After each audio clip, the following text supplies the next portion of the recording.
Este podcast é uma produção Guarda-Chuva. Olá, amigos guarda-chuva! Meu nome é Vini Castro e hoje estou aqui com vocês para poder falar da Anchor. Anchor, ou Anchor, como você preferir, é uma plataforma de produção de podcasts que nós da família Guarda-Chuva, nós do Bacana Cast, usamos para produzir conteúdos de qualidade para vocês.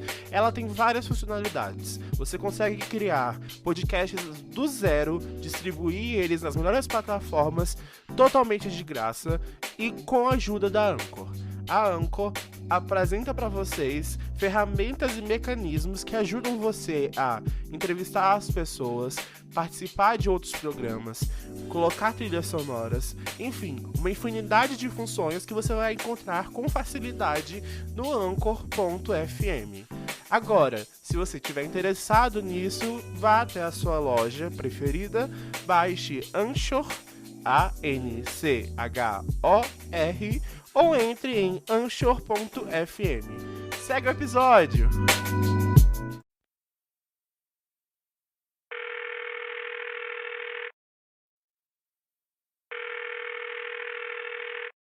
Sua chamada está sendo encaminhada para a caixa postal e estará sujeita a cobrança após o sinal.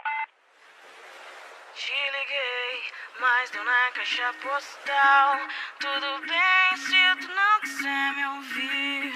Te conheço o suficiente e é por isso que eu ainda tô aqui.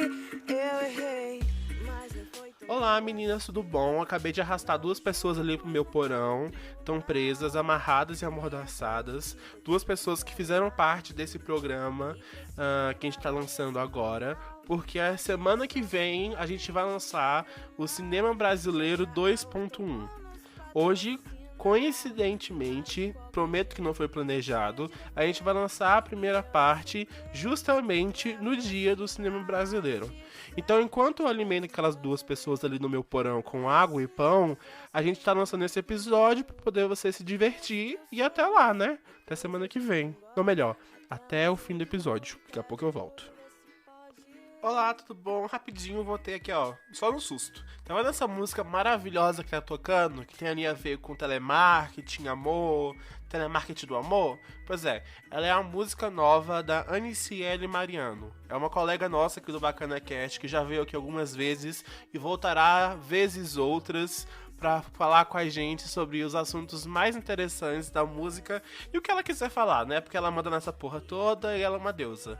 Escute essa música maravilhosa estreando no Spotify e no YouTube com um clipe fofíssimo, com várias pessoas se amando, lindo, maravilhoso. E dê lá o seu play, sua curtida, compartilhe com os amigos. Ajuda essa menina, gente, pelo amor de Deus. Ajuda a gente. Beijos. Patrocina, mas de qualquer jeito sou cheia de defeitos e eu já aceitei que tu é a minha sina. E se quiser te peço em casamento, mas se não quiser só vem dormir. Olá, meu nome é Vini Castro e hoje estou aqui com um programa especialíssimo, porque é a segunda edição desse programa maravilhoso. Eu queria dizer que ninguém pediu, entendeu? Mas aí eu gostei tanto de gravar com essa pessoa tão especial que eu crusho já há algum tempo no mundo dos podcasts, que agora não só um, eu trouxe dois. Então eu quero agradecer imensamente e sejam bem-vindos Rafa e Dan do podcast Cinemação para o Cinema Brasileiro 2.0 versão Bacana Cast. Sejam muito bem-vindos. Aê, obrigado. Valeu. Obrigado pelo convite, adoramos. Nossa, E eu me como- empolguei, já vi vários filmes que tá na lista aqui, vi todo na ponta da língua aqui pra falar dos filmes. E assim, e prata da casa, né? Túlio não merece apresentações, que? Por quê? Por quê? Mereço. Gente, eu tô completando 11 anos de Twitter.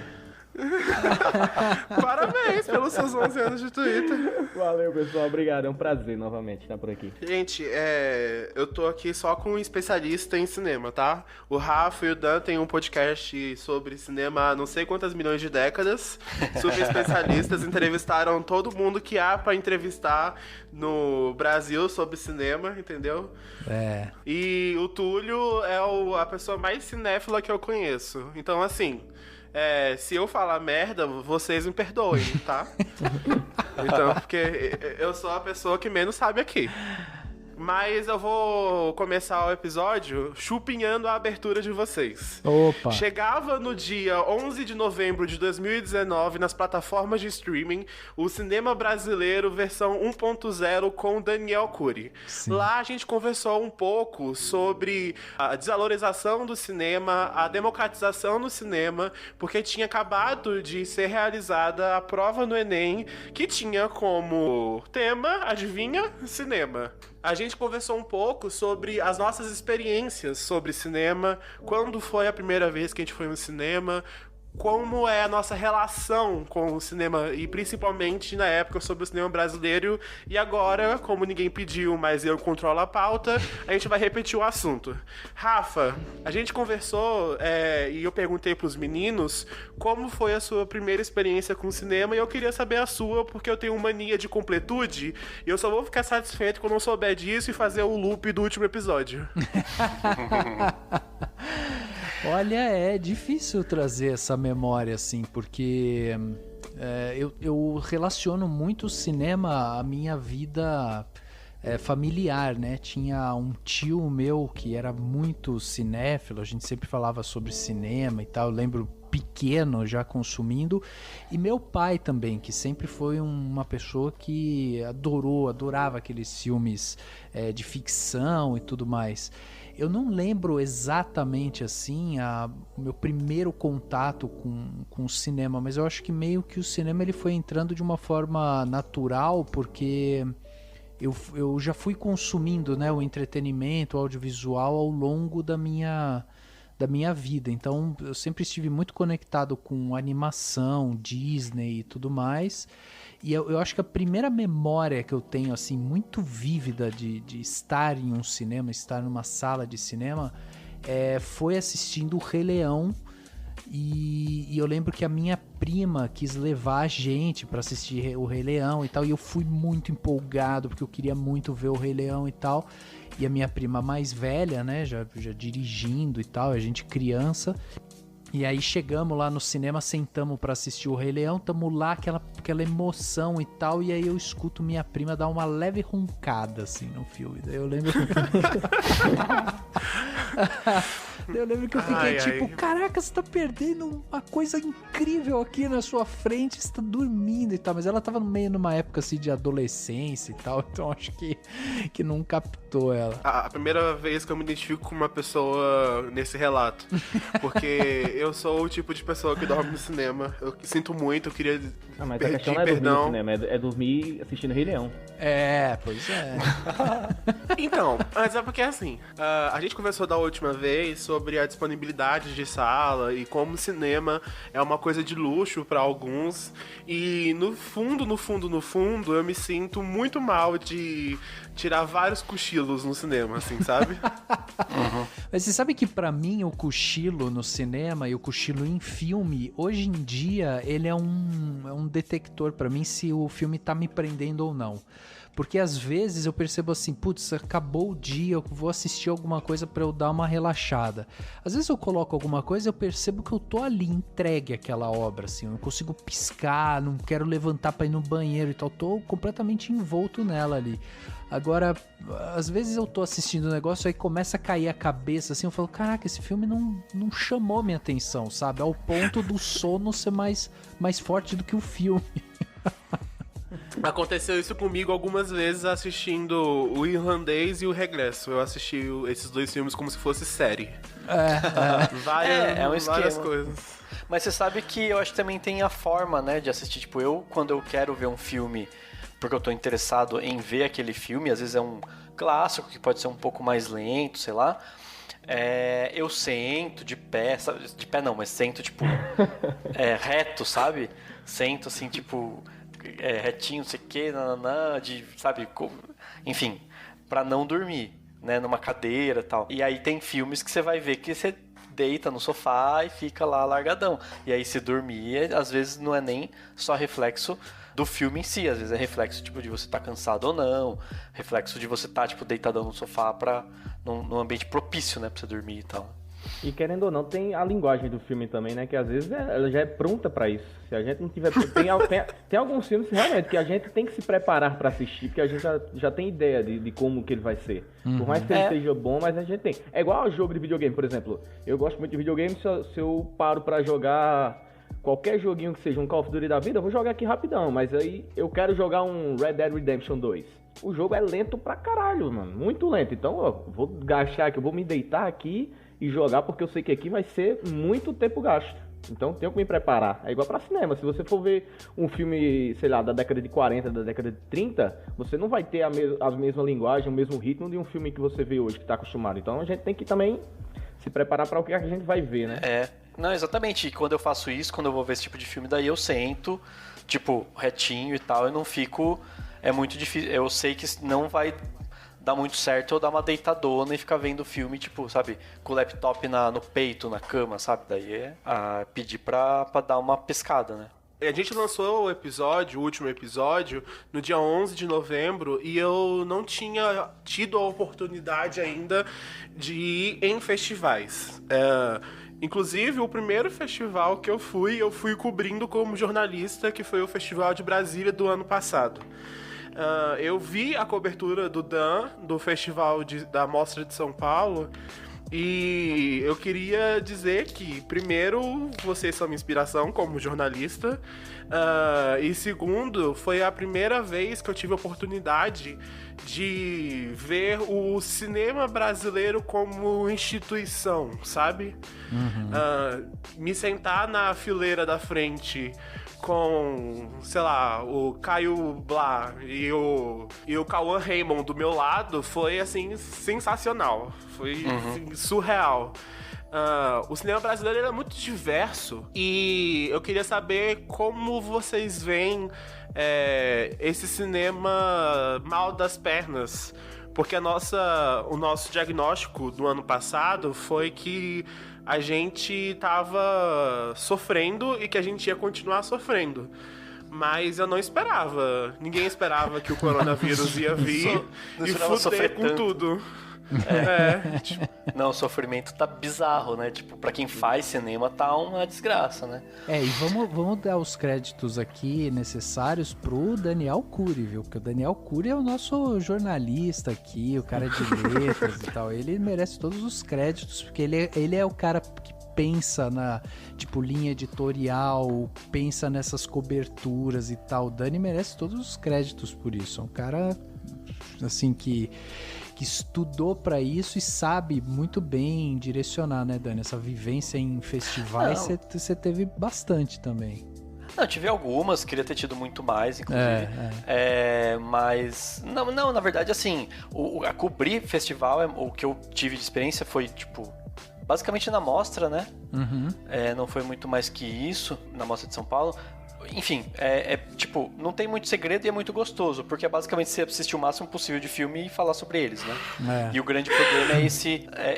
O grande problema acho que é esse, você encontrar os filmes legais e tal. E eu sei de gente que é, tipo, muito gênio disso, assim, de manjar pra caramba. Os caras, não, vai ter esse aqui, tal horário, tal dia e tudo mais. E depende também muito da sua habilidade, porque dependendo do festival, em São Paulo, por exemplo, teve, tipo, esse evento no Teatro Municipal, que eu não consegui ver, entendeu?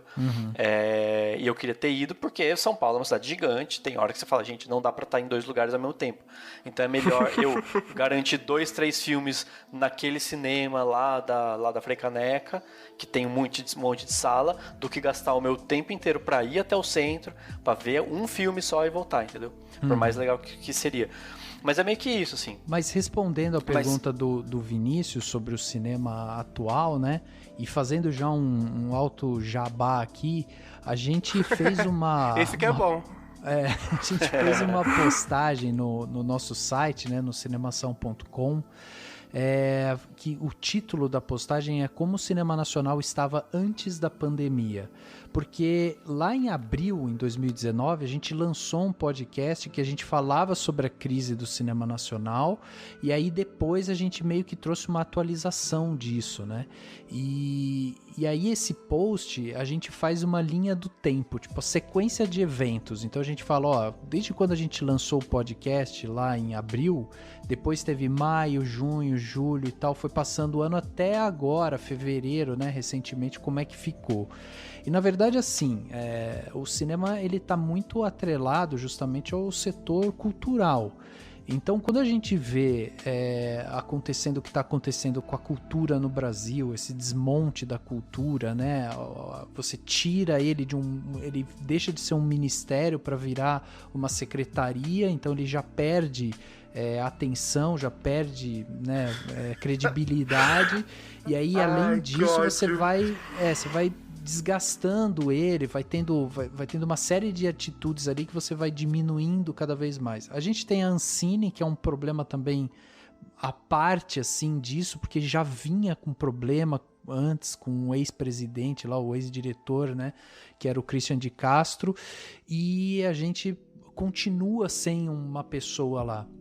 O nosso atual presidente, ele chegou a indicar uma pessoa lá, mas isso está meio parado, porque o Congresso também está meio parado, e hoje em dia a gente está aí passando por um momento muito delicado, que é justamente as discussões em cima de fundo setorial, do audiovisual e tudo mais. Então, assim, a maneira que a gente vê é uma maneira, na verdade, muito pautada na realidade, né? Que é isso. Que é o desmonte, a gente tá vendo justamente o cinema, ele tá perdendo fôlego com esse governo, né? Tá tendo acho que dois problemas muito fortes que estão juntando tudo, né? Então você tem tipo o governo que desde o governo Temer tá cada dia pior, né? Cada dia dando cada vez assim, dando menos valor ainda para a cultura em geral, incluindo o cinema, um monte de problema com o fundo setorial, com o financiamento, com a Ancine, com tudo mais, e agora com a pandemia você tem tipo, não tem cinema aberto, ninguém tá indo ver, os produtores estão todos parados, enfim, você vai só alargando o problema.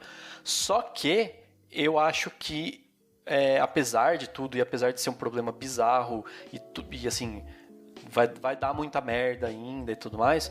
Apesar disso, eu acho que o cinema brasileiro hoje é mais forte do que ele era, por exemplo, quando o Collor detonou com o cinema nacional logo que ele foi eleito, né? Os anos 90 do cinema nacional brasileiro foi uma loucura.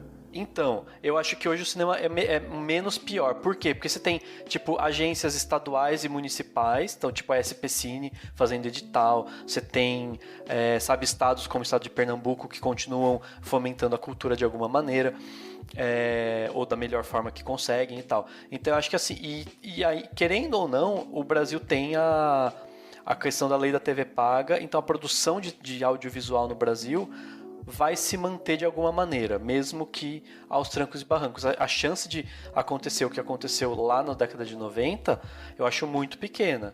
Não é impossível, infelizmente, né, Tiririca sempre esteve errado, tudo pode ficar pior.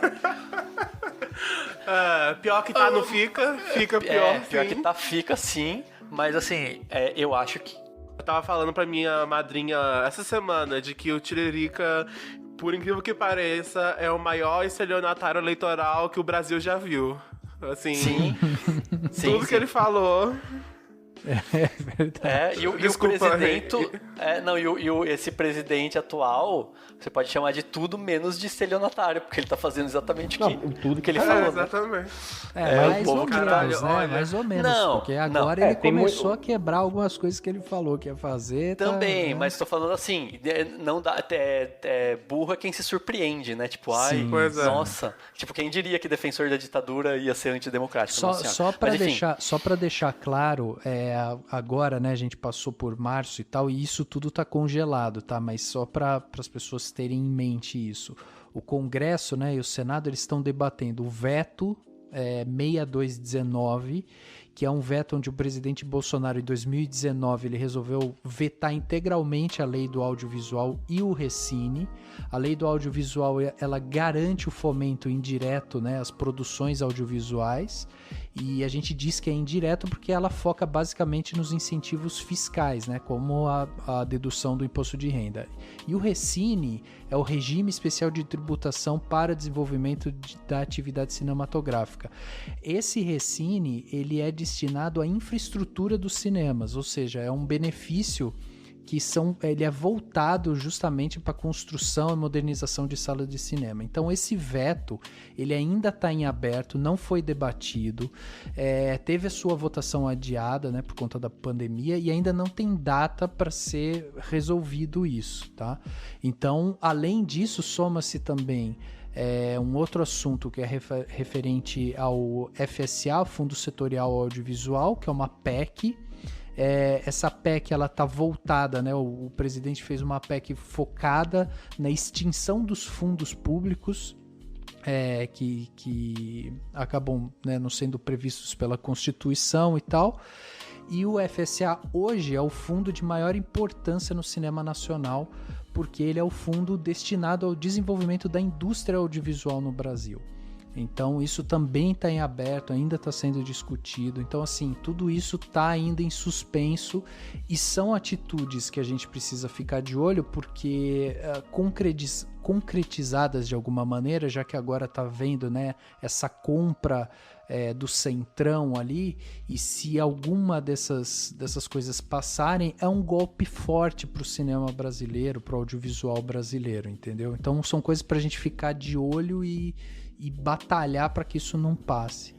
E o problema também que eu acho que o povo também não está ciente da situação. Por exemplo, o que você está falando aí não está nos jornais, não está nas grandes mídias. A gente não tem nem a real situação disso tudo.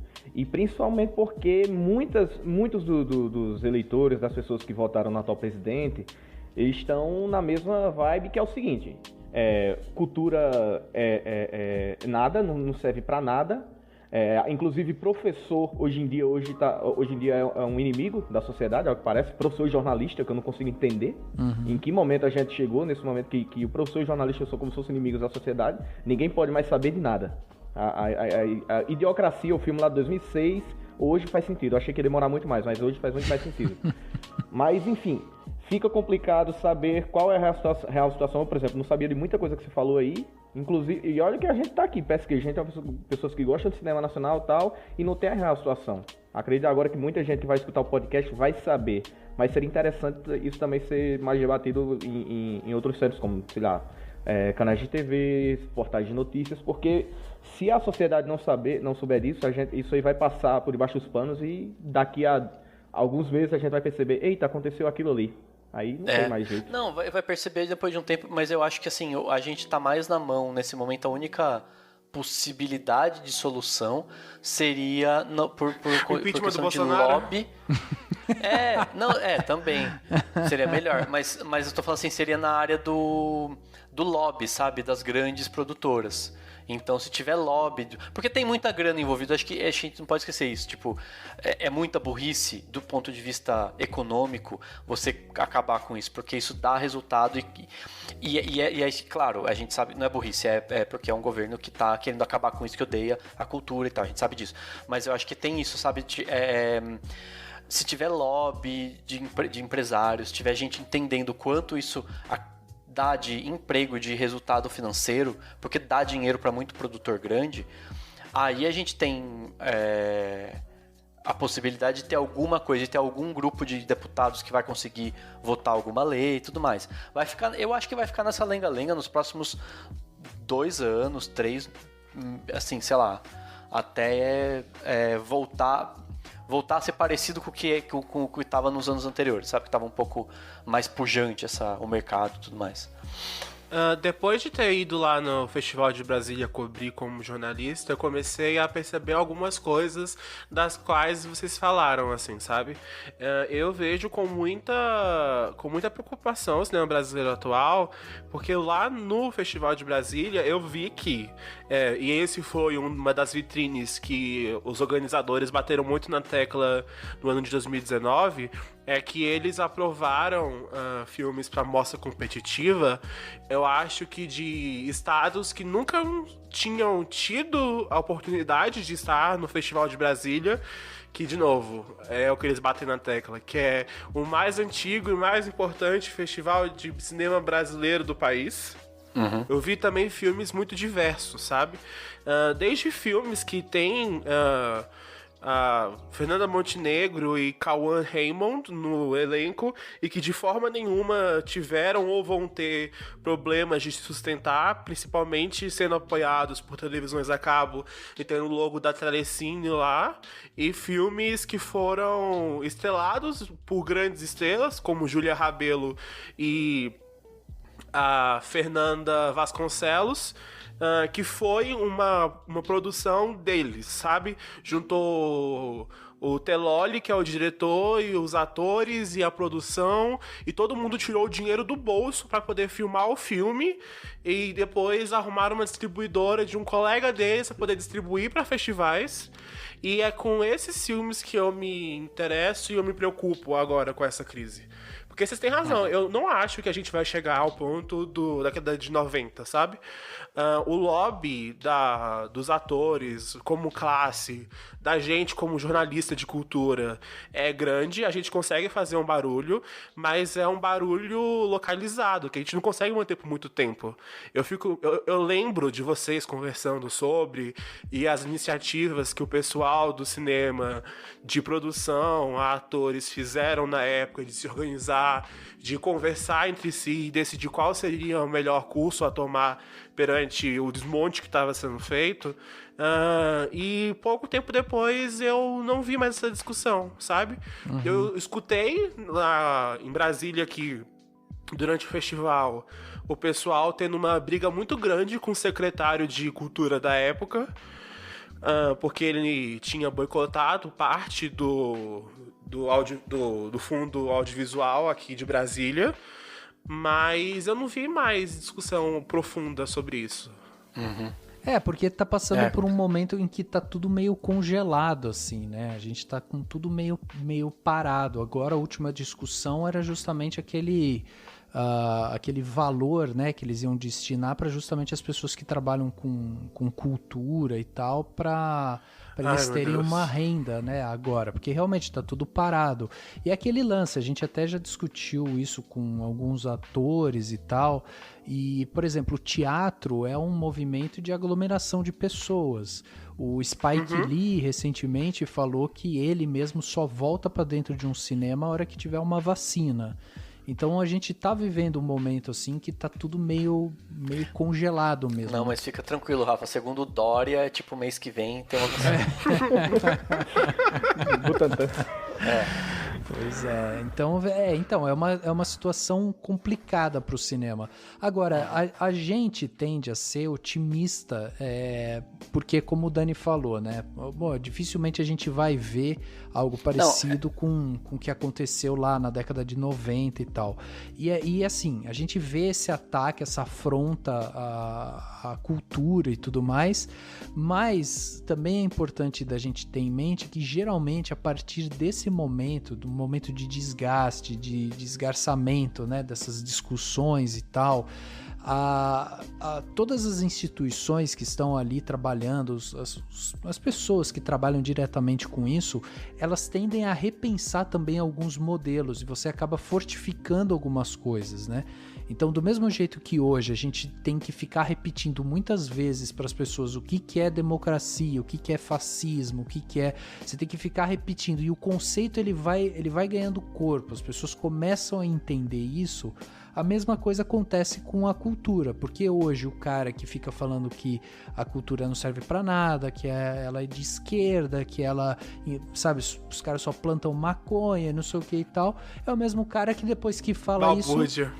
Balbúrdia é o mesmo cara que depois vai pra casa, liga sua Netflix e vai ver sua série lá, entendeu? Ou vai escutar uma música no Spotify, sabe? Mas tem uns que eu acho que não fazem isso não, viu?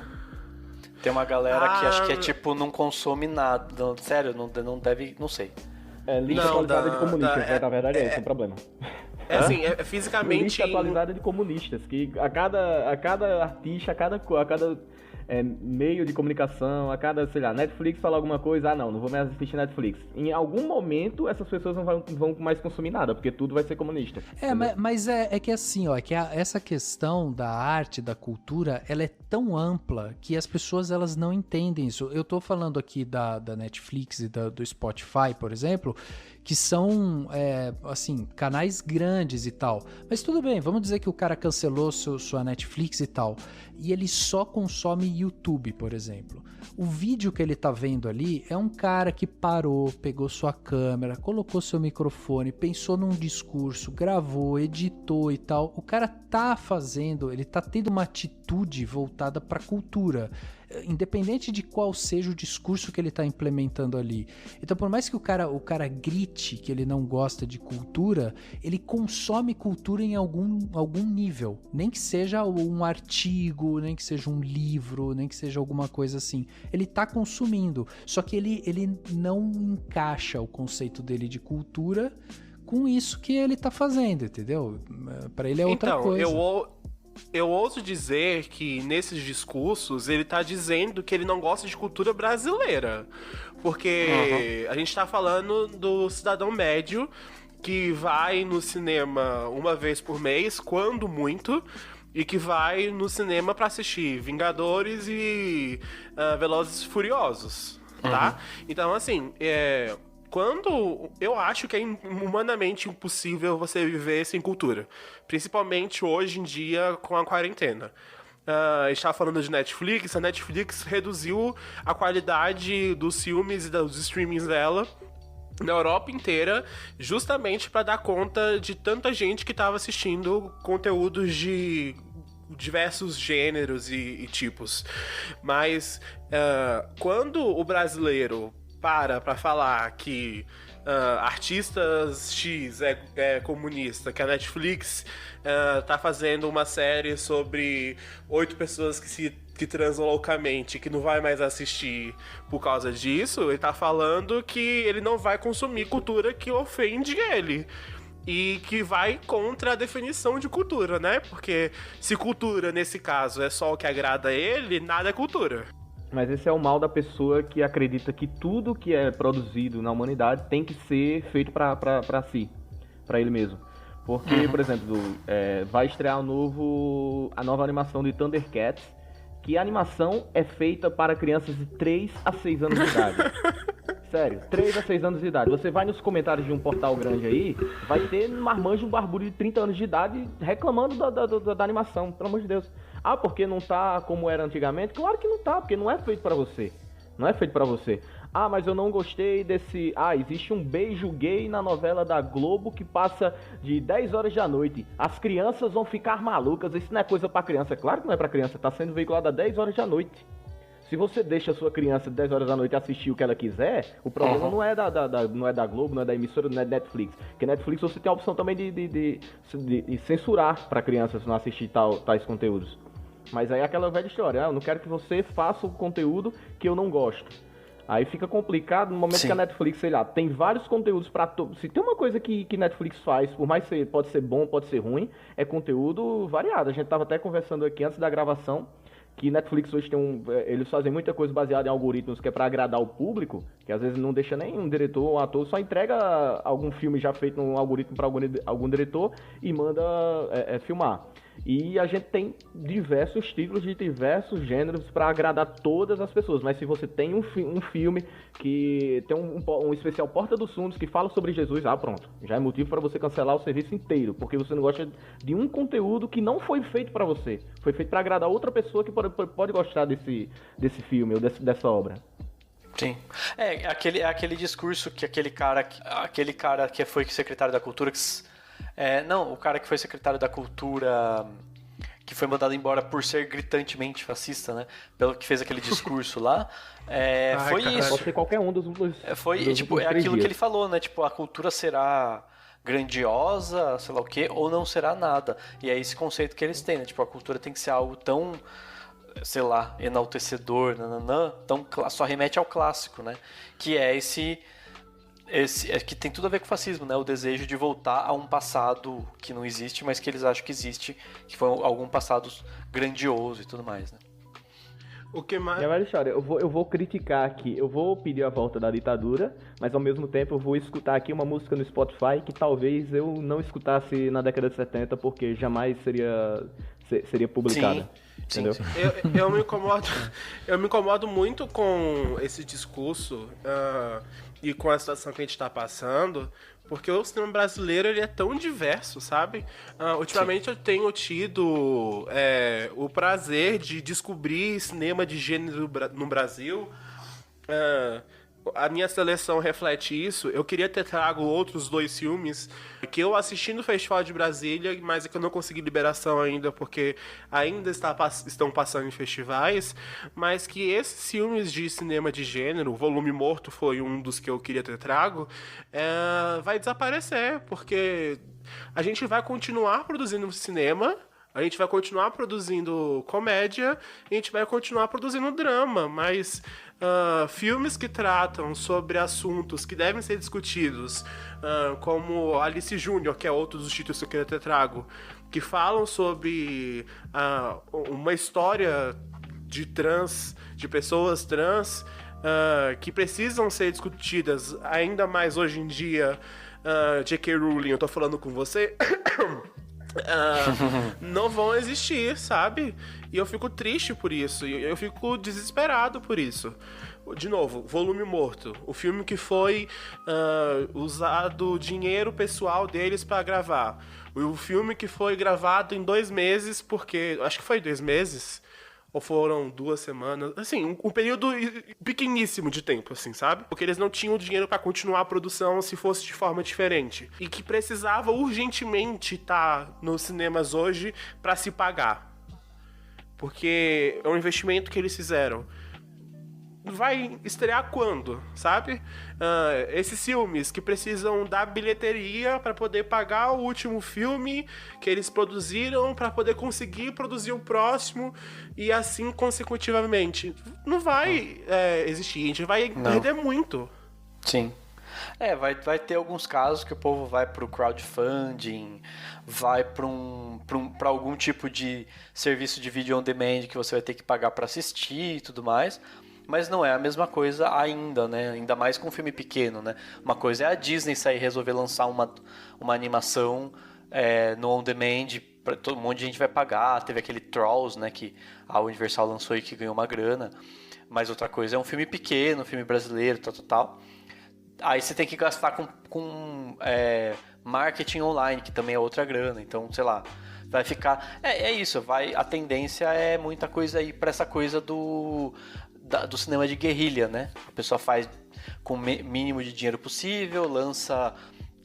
Né? Hoje em dia, com a plataforma digital, ainda é, sei lá, menos pior do que lá na década de 90, mas é isso, tipo, lança numa plataforma digital e ficar pedindo, pelo amor de Deus, pra todo mundo assistir, né? O que o nosso querido Túlio falou no último episódio sobre Boca do Lixo, né? De que a gente vai precisar realmente resgatar formas alternativas de produzir cinema se a gente não quiser ver ele definhando até a morte. Como já é difícil competir na sala de cinema com grandes blockbusters, e até porque o cinema tem também que lucrar, né? Precisa exibir o que o povo quer ver. No streaming, teoricamente, seria o contrário, porque você pode assistir a hora que quiser e você não vai ter esse problema que vai ser o dono de cinema querer exibir o seu filme ou não.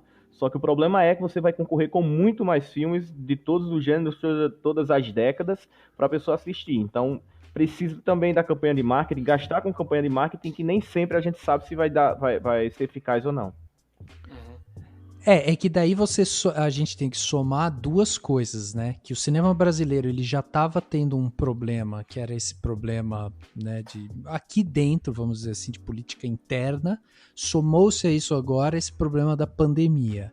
E aí se a gente parar para pensar no pós-pandemia, Você imagina que o cinema brasileiro ele vai concorrer com uma leva gigantesca de filme hollywoodiano, não sei o que e tal, que está sendo produzido, está sendo editado agora, e aí vai chegar na sala, você vai ter, lançamento em julho de tal coisa, agosto de tal coisa, setembro de tal coisa, tipo, vai vir uma sequência de coisas que é provável que, como a gente não tem lá uma cota, né, decente de telas do cinema brasileiro, a gente não tem essa política implementada, então é provável que a gente sofra em dobro com isso, porque a gente vai sofrer com as produções sendo esvaziadas, porque daí você tem uma série de fundos aí que começam a perder validade e tudo mais, e a gente vai ter que lutar para que isso seja mantido, expandido, reformulado e tudo mais, e ao mesmo tempo a gente vai ter que também torcer para que o cinema brasileiro tenha o mínimo de espaço possível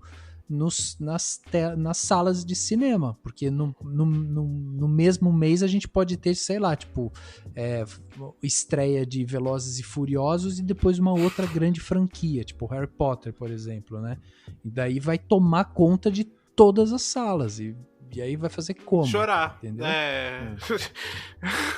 É isso. Chorar.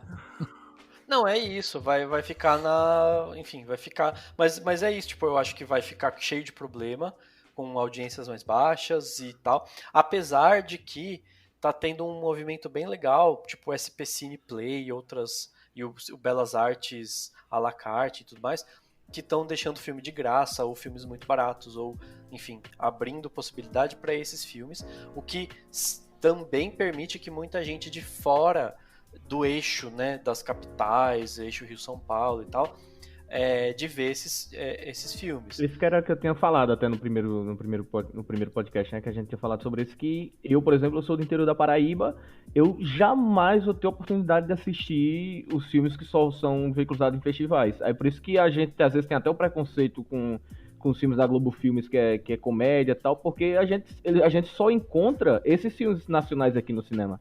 Não vai encontrar um filme de festival. Por isso que eu vou ter que procurar formas de assistir o filme, porque infelizmente ele não vai chegar aqui na corrida. Então, mas tem muitos festivais que estão lançando os filmes, tipo assim, vai ter o festival exibido ao vivo numa live, né, o filme e tal, exibido numa live, enfim, online gratuitamente, ou por algum preço que, independente de se for, sei lá, mesmo que seja um preço razoável, ele permite que uma pessoa de outras cidades, de outras regiões assistam. Tipo, é a grande vantagem do online, né? Como, sei lá, um brasileiro que mora na China vai poder assistir, né? Se ele tiver VPN, talvez. Mas enfim, mas o que eu tô dizendo é, tipo, você abre essas possibilidades. Então, talvez você consiga com isso aumentar um pouquinho o público, ou a abrangência do público, apesar de ser uma... também competir, né? Por exemplo, outro dia eu quis ver um festival do Rio de Janeiro que teve, de curtas, né? Então é um videozão de 4 horas, até mais, acho, no YouTube, com vários curtas. Eles largaram lá pra todo mundo ver. É uma opção de gente do mundo inteiro pra ver esses curtas. Mas ele tá concorrendo com o meu horário livre, que eu posso ver outra coisa na Netflix e tudo mais. Então, claro, tem todos esses problemas, mas também tem uma possibilidade que o online traz e que a pandemia tá aumentando, né? Tá todo mundo indo pro online, quer queira, quer não, porque não tem outra opção. Então, assim, tem esses pontinhos positivos, eles não superam os pontos negativos, mas eles vêm, e aí depois de um tempo, se a gente conseguir recuperar algum financiamento para o cinema brasileiro e um apoio para a cultura, em algum futuro governo minimamente melhor, a gente pode ser que que consiga voltar com uma força maior, porque você vai ter um público um pouquinho maior, entendeu? Talvez. É uma visão positiva, mas obviamente que não é aquela visão positiva idiota do tipo, eu sou positivo e acho que tudo vai dar certo. Não, é simplesmente uma possibilidade, sabendo de todas as merdas que estão acontecendo. Que vão acontecer. É uma esperança, né, então? É, uma esperança. Assim, eu vou terminar o bloco fazendo a mesma pergunta, dando uma informação primeiro e depois fazendo a mesma pergunta que eu fiz para encerrar o bloco do último episódio. A gente está conversando sobre as formas de divulgação e o futuro, e eu queria dizer que o Festival de Brasília foi anunciado essa semana. Ele vai ser dividido, ele vai acontecer, mas ele vai ser dividido em 2 formas de exibição. Não vão ser salas de cinema, não vai ser o Cine Brasília, como foi nos modelos anteriores, mas vai ser o Cine Drive-In. E vai ter filmes exibidos de forma online, nos streamings. De que forma isso vai acontecer ainda há de ser anunciada, mas eu queria perguntar para vocês, qual é o modelo que o cinema vai adotar a partir de agora? Não só com os streamings ficando mais fortes, mas com a pandemia forçando a gente a evitar contato físico e todos os cuidados que a gente precisa ter agora. E que provavelmente vão virar cultura a partir de então. Eu acho que a palavra-chave é diversidade também nessa forma, sabe? Tipo, eu acho que vai ter isso, sabe? Vai ter gente fazendo, sei lá, cineclube drive-in, sabe? Vai ter cine drive-in em alguns lugares, vai ter online, vai ter filme sendo lançado primeiro numa plataforma, depois em outra, e depois no cinema, sei lá, quando reabrir o cinema. Vai ter filme que vai passar, de repente, sei lá, a primeira exibição pública dele vai ser no Canal Brasil, vai ser num canal de TV, vai ser... E depois ele vai passar no VOD, depois ele vai para uma plataforma. Daí depois o produtor resolve colocar no YouTube e pedir para você contribuir como você quiser, sabe? Em forma de crowdfunding. Eu acho que pode ter filme exibido em formato de live, por exemplo, né? Tipo, sabe assim, filme tal, pré-lançamento, nananã, dia 22 do mês tal, 10 horas da noite, no YouTube, numa live. Você entra lá e se acessa. E aí, sabe, tem aquelas doações, né, que você faz? Você fala, gente, doe pra gente, sei lá. Pode ser, entendeu? Mas vai ter gente fazendo de outro jeito, vai ter gente, sei lá, eu acho que o segredo é isso, vai ter de tudo, vai ter várias opções, vai ter tudo quanto é maneira de se pagar, financiar, consumir, e a gente vai estar nesse bolo, escolhendo o que for melhor pra gente, entendeu? E vendo o filme que interessar mais. Vai ter que ter essa reinvenção, mas essa é uma pergunta que hoje em dia não tem uma resposta, né, meu? Porque... assim, a gente é tudo muito incerto, né? Eu me peguei muito nesse comentário que o Spike Lee fez, porque o Spike Lee tá lançando agora, essa semana, um filme dele na Netflix. E ele comentou isso, né? Ele falou sobre ele como consumidor de cinema, ele não vai para a sala de cinema. A gente soltou uma pergunta um tempo atrás no nosso Twitter e a gente colocou lá para o pessoal de 0 a 10. Qual a sua vontade hoje de ir para o cinema? Tipo, o quanto você toparia ir para o cinema hoje, agora e tal? E, cara, foi assim, 95% e tal da galera falando 0. Eu não vou no cinema hoje de jeito nenhum, mesmo que os caras façam cadeiras distantes e tudo mais. Então, assim, a gente vai ter que esperar mesmo, tudo vai ter que ser feito com muita paciência, muita atenção. A própria arte de se produzir um filme vai ter que ser repensada, porque hoje em dia você aglomera muita gente, você desloca a galera, vai todo mundo para um canto, junta todo mundo, tem maquiador, o fotógrafo, o diretor, não sei o que, tá todo mundo junto, aí vem o assistente e tal. Será que ainda a gente vai ter essas equipes assim, sabe, tão largas para produção cinematográfica? Esses dias eu tava conversando com um cara que faz captação com drone e tudo mais, e ele tava falando que agora eles estão investindo numa tecnologia que é o seguinte, ele tem lá a produtora dele, e aí ele tem uma pessoa que é tipo um fotógrafo, uma pessoa que manja muito de luz, e aí eles entregam todo o equipamento para esse cara. E aí você quer contratar ele, você quer contratar esse serviço, vai uma pessoa só da produção até a casa da pessoa ou na locação, ela monta toda a luz ali e o diretor e o fotógrafo de longe pela tela ali do computador e tal, né? Eles vão vendo a luz sendo montada. Então ele deixa uma câmera fixa lá e ele vai vendo a luz sendo montada. E daí ele já vai, pelo celular, ele tem um painel que o cara da casa dele, o diretor de fotografia da casa dele consegue ir ajustando a temperatura da luz, sabe? Ele consegue aumentar a intensidade, diminuir a intensidade e tal.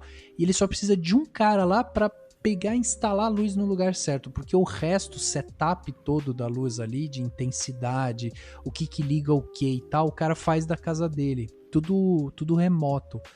E aí isso barateia, porque você não precisa ficar deslocando toda a equipe, mas ao mesmo tempo você precisa ter esse equipamento ultra moderno, ultra conectado, para que o cara consiga transmitir, o diretor da casa dele consiga ver, e pelo celular, pelo aplicativo, ele consiga controlar a luz, e daí ele vê em tempo real a luz aumentando, diminuindo e tal.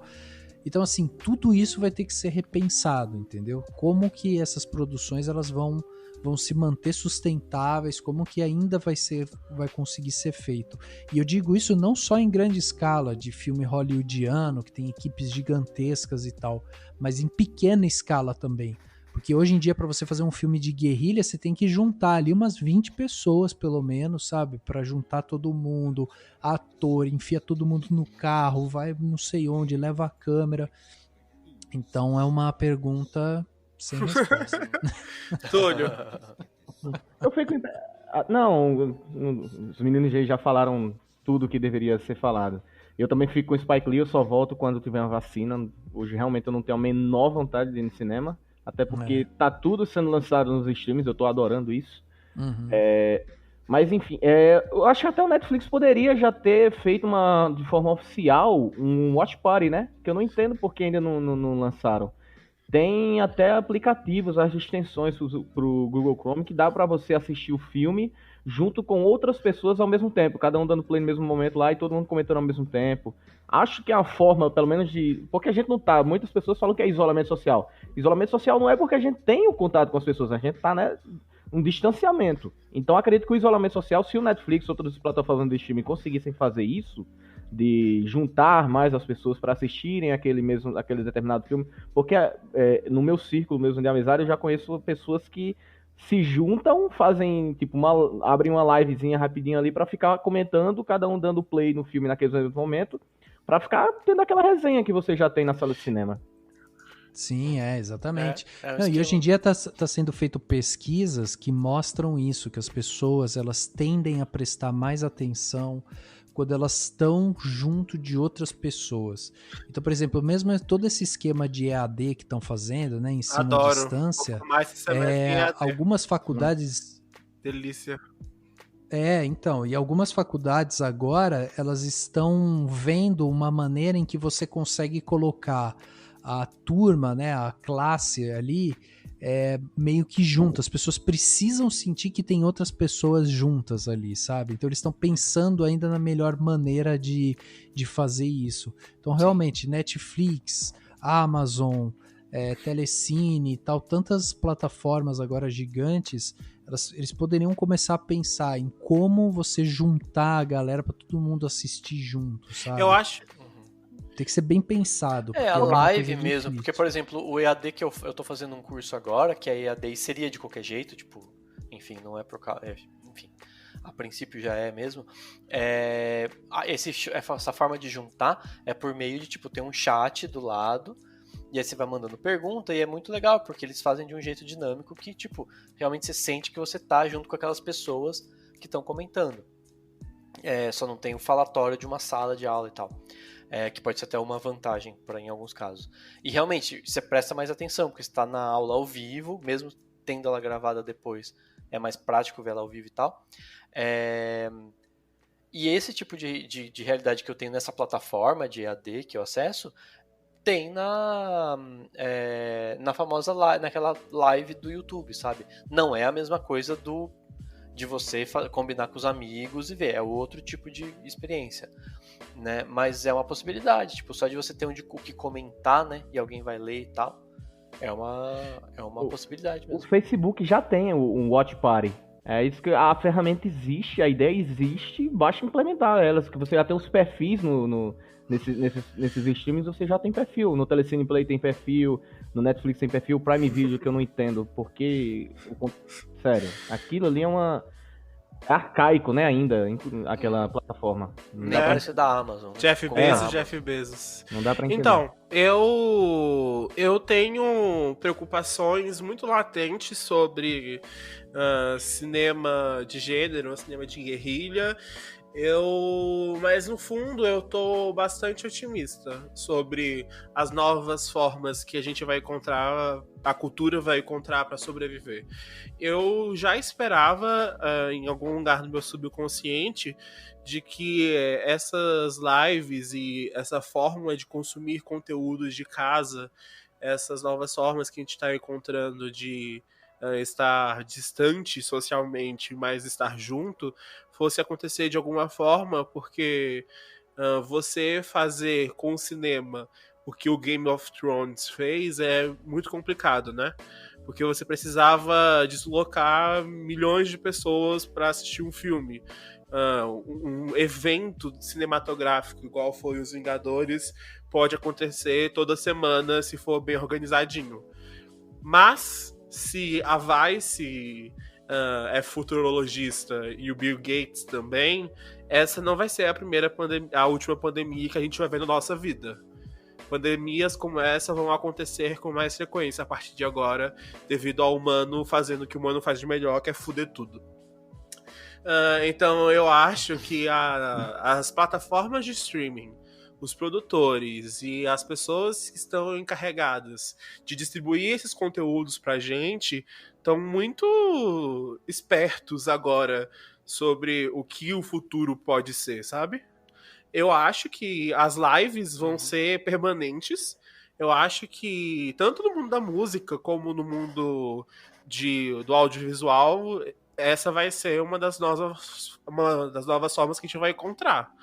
Eu acho que o cinema brasileiro, porque a gente é muito resourceful, né? A gente é muito...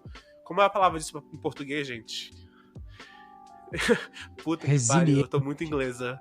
A gente é muito resiliente, a gente vai encontrar formas de sobreviver apesar de tudo. A gente sempre encontrou até agora, porque agora seria diferente, né? Uhum. E você sabe o negócio que eu tava pensando? Eu escrevi um negócio que me pediram, né, pra falar como você acha que vai ser o novo normal e tal. E uma das coisas que eu escrevi foi assim, acho que vai ter, porque aos poucos as pessoas vão se reencontrando, né, e se juntando, só não em grandes quantidades, né? Então, por exemplo, eu pensei, às vezes a pessoa, em vez de ir pro show gigante no Maracanã, né, no estádio e tal, ela vai para um luau na praça, sabe? Com pessoas mais espalhadas, é mais seguro e tal. Então, por que não também isso com o cinema, né? Tipo, eu pensei pra música, mas no cinema, então, tipo assim, vai ter uma exibição de um filme num parque, numa praça, você vai lá e você não vai estar né, junto com um monte de gente, você vai ter bastante gente mais espalhada. Mas vocês acham que isso não vai gourmetizar o cinema de novo? Exemplo, a gente vai se acostumar a assistir conteúdos em lives, assistir conteúdos de forma remota, e o cinema vai se tornar algo de luxo de novo, não? Acho que sim. Quer dizer, não que isso seja bom, mas tipo, é uma possibilidade. Enfim, enquanto houver capitalismo, vai ter quem vai querer transformar coisas em coisas de luxo e, sabe, sei lá. Ou uma coisa que espero que não aconteça, né, mas enfim, tudo pode acontecer nesse mundo, tipo, ter o famoso passaporte da imunidade, sabe? Tipo, um cinema onde só entra quem é imune, sabe? Aí se você tomou vacina ou se você pegou a doença e hoje tem anticorpo, você fez o exame, você chega lá com o exame, fala assim, eu posso entrar aqui. E aí, tipo, é excludente porque pessoas que não são imunes não podem entrar, entendeu? De repente, escreve esse roteiro, pelo amor de Deus. É, mas muita gente tá falando do perigo que pode ter você criar o passaporte da imunidade, que alguns países estão querendo criar. China já tá implementando já no aplicativo que mistura tudo, que é tipo o WhatsApp lá. É tudo misturado lá. E o governo já sabe onde é que você tá e já cataloga lá as pessoas que têm ou não coronavírus, as pessoas que já tiveram ou não coronavírus. E fica no mapa. É inacreditável. Não duvido. Enquanto a gente espera o Dan escrever esse roteiro maravilhoso, a gente vai fazer uma pequena pausa e daqui a pouco a gente volta com os filmes que a gente escolheu para falar hoje. Nossa, vai ter que escrever rápido esse roteiro, hein, Daniel? Falar com o cara do Black Mirror seria um bom episódio, né? Eu tô esperando na minha mesa, tá? Manda aí.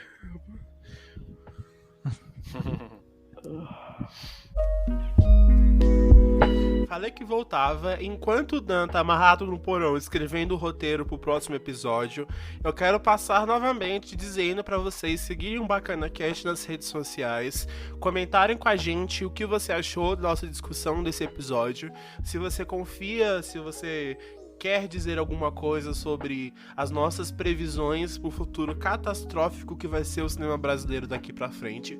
Ou não, né? Pode ser muito bom. E seguir a gente em BacanaCast no Instagram e no Facebook, e BacanaCast com K no Twitter. Se você quiser entrar em contato com a gente, é só enviar um e-mailzinho pro bacanacast@guardachuva.bsb.br. É isso, beijos e até semana que vem.